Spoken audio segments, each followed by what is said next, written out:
Slavery's dark history is filled with untold stories, stories of pain, resilience, and oppression. But one aspect often overlooked is the abuse of black male slaves by white women. These silenced narratives reveal a disturbing truth about power, race, and gender during this era. Why were these stories suppressed? What did enslaved men endure, and how did they resist? The abuse of black male slaves by white women remains a lesser discussed yet deeply troubling aspect of slavery. Historians argue that this silence stems from societal assumptions about gender and power, which often paint women as incapable of committing sexual violence and men as immune to victimization.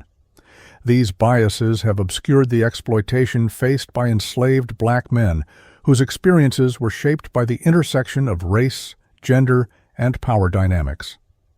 White women, particularly those in elite planter families, sometimes used their positions to sexually exploit enslaved men. This abuse was not consensual. It was rooted in coercion and the systemic dehumanization of black bodies under slavery. Some white women threatened to accuse enslaved men of rape if they refused sexual advances, leveraging the racist stereotype of black male hypersexuality to maintain control.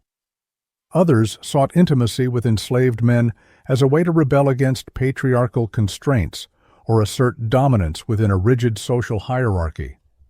The motivations behind these acts varied, ranging from boredom and frustration to attempts at reclaiming power in a patriarchal society, but the impact on enslaved men was profound. They endured physical and emotional trauma, compounded by the constant threat of punishment or death if they resisted. This exploitation highlights how slavery's oppressive structures allowed white women to perpetuate both racial and gendered violence, reinforcing white supremacy while maintaining their own societal privileges.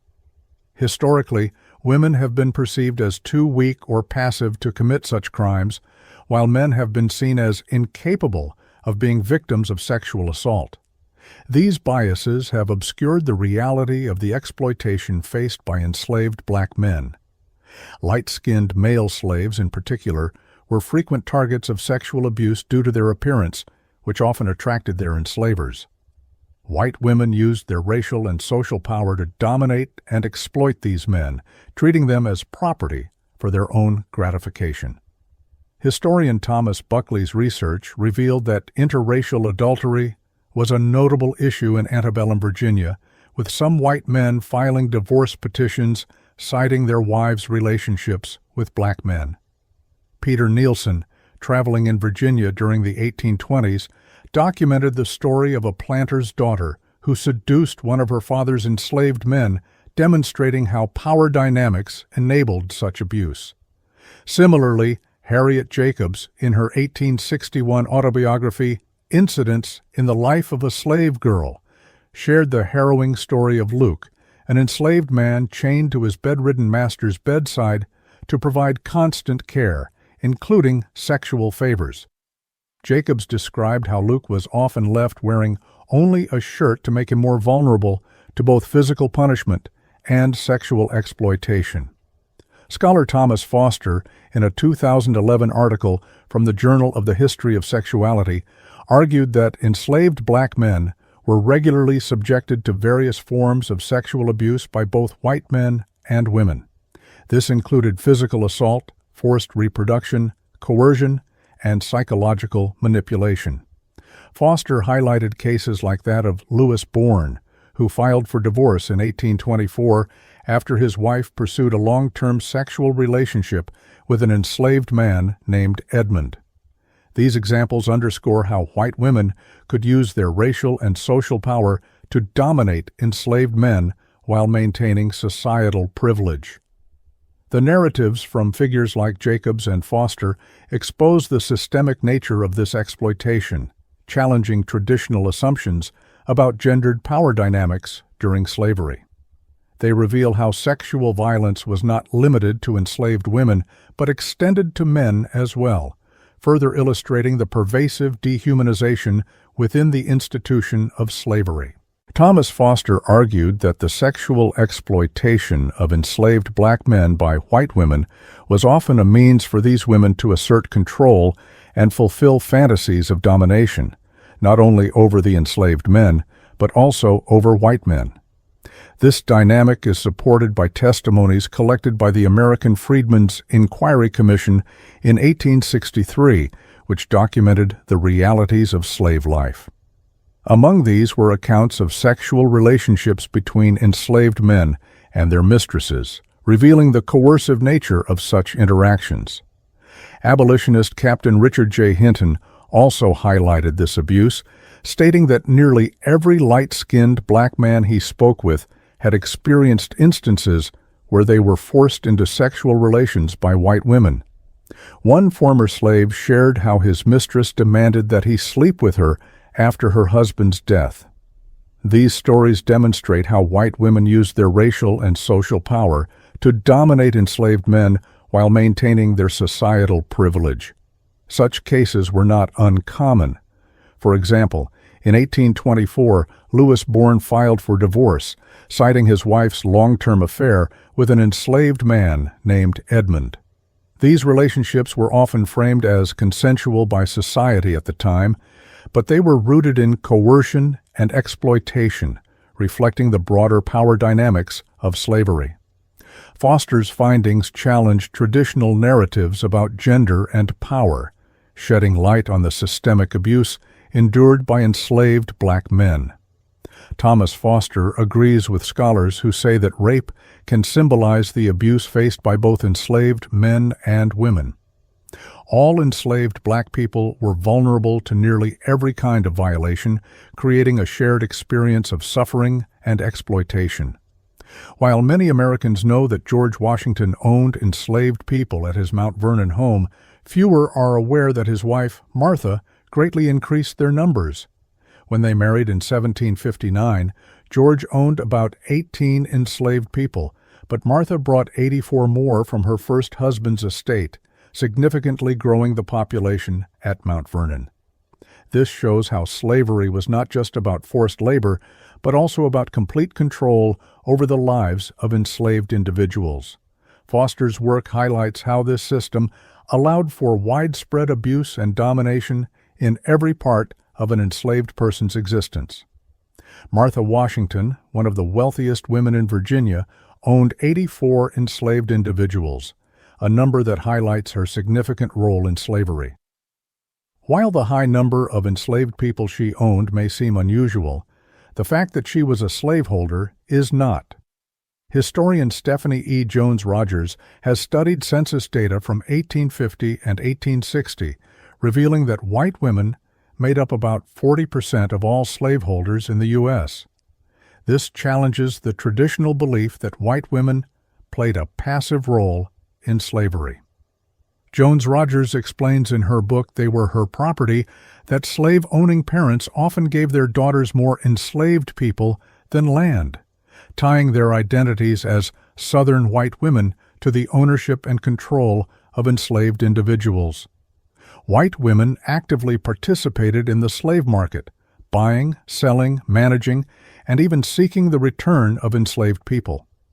Their involvement was not reluctant. Rather, they were deeply invested in slavery as a source of wealth and power. This history sheds light on how white women were active participants in sustaining and benefiting from the institution of slavery. Owning a large number of enslaved people made a woman more desirable for marriage. Yes, that's correct. After marrying, many white women fought in court to keep legal ownership of their enslaved people rather than transferring it to their husbands, and they often succeeded. In her book, Stephanie E. Jones Rogers notes that, for these women, slavery represented their freedom and economic independence. Earlier historians argued that most Southern white women avoided buying, selling, or harming enslaved people because such actions were considered improper for women. However, Jones Rogers reveals that white women were actively involved in slavery and were even trained from a young age to participate in the buying, selling, and management of enslaved individuals. This challenges long-held assumptions about their role in the institution of slavery and highlights their direct involvement in its violence and exploitation. White women's involvement in slavery often began in childhood. According to Stephanie E. Jones Rogers, their exposure to the slave market didn't start in adulthood. It started at home when they were young girls, sometimes even infants, as they were given enslaved people as gifts. Drawing from interviews with formerly enslaved people conducted by the Works Progress Administration, WPA, in the 1930s, Jones Rogers reveals that part of white children's training in plantation management included beating enslaved individuals. One former slave recounted, "It didn't matter whether the child was large or small, they always beat you till the blood ran down." As adults, white women continued to assert dominance over enslaved people, often separating black mothers from their babies, so those women could nurse their own children instead. This practice created a significant market for enslaved black women who had recently given birth, as white women frequently placed newspaper ads seeking wet nurses. When asked why they preferred black women to nurse their children, one white woman explained that constantly having and nursing children made her feel like a slave to them. This chilling quote underscores how white women used their privilege to exploit black women while avoiding what they perceived as burdens of motherhood. Jane Pettigrew, for instance, justified using black women as wet nurses, citing convenience, and claiming that breastfeeding her own children made her feel like a slave to them. Interviews conducted by the WPA in the 1930s reveal that some enslaved women's pregnancies were timed to align with those of their mistresses, suggesting that white women orchestrated sexual assaults to ensure a supply of wet nurses. Stephanie E. Jones Rogers further explains that white women not only sanctioned sexual violence by white men, but also forced sexual encounters between enslaved individuals to produce children. These acts were motivated by economic interests, as enslaved children increased their wealth. During the Civil War, white women fought fiercely to maintain the free labor slavery provided, placing ads for fugitive slaves, appealing for compensation when they lost enslaved people, and even physically restraining them to prevent escape. This history underscores how deeply invested white women were in preserving and profiting from slavery, revealing their active participation in its violence and exploitation. The Civil War resulted in over 620,000 deaths and left millions injured, with the South's infrastructure in ruins. As Union troops advanced, freeing enslaved people, many white women moved enslaved individuals farther from the soldiers' path to maintain control. Martha Gibbs, for example, forcibly took enslaved people to Texas and kept them working at gunpoint until 1866, a year after slavery was officially abolished. After the war, Southern white women sought to recreate slavery through exploitative labor contracts. Some even wrote books romanticizing slavery as a kind and gentle institution. Margaret Mitchell's Gone with the Wind, written decades later, became one of the most famous examples of this false narrative. However, as historian Stephanie E. Jones Rogers argues, white women's defense of slavery wasn't just sentimental, it was deeply tied to their economic interests and power. Stephanie E. Jones Rogers notes that Scarlett O'Hara, the fictional protagonist of Margaret Mitchell's Gone with the Wind, would have also been protecting her economic interests as a plantation owner. Published in 1936, the novel romanticizes the American South during the Civil War and Reconstruction era, glossing over the harsh realities of slavery. While sexual labor was an integral part of both British and American slavery, accounts of sexual abuse in women's slave narratives were often encoded in subtle language. Harriet Jacobs, in her autobiography, Incidents in the Life of a Slave Girl, directly addressed her readers, writing, "O virtuous reader, you never knew what it means to be a slave." With these words, she challenged her audience's privileged position while exposing the prevalence of sexual abuse within slavery. Jacobs not only broke literary conventions by pushing the boundaries of the slave narrative genre, but also shattered the silence surrounding sexual violence and its role in the institution of slavery. The narratives of black male slaves who suffered abuse at the hands of white women have long been silenced, hidden from mainstream historical accounts.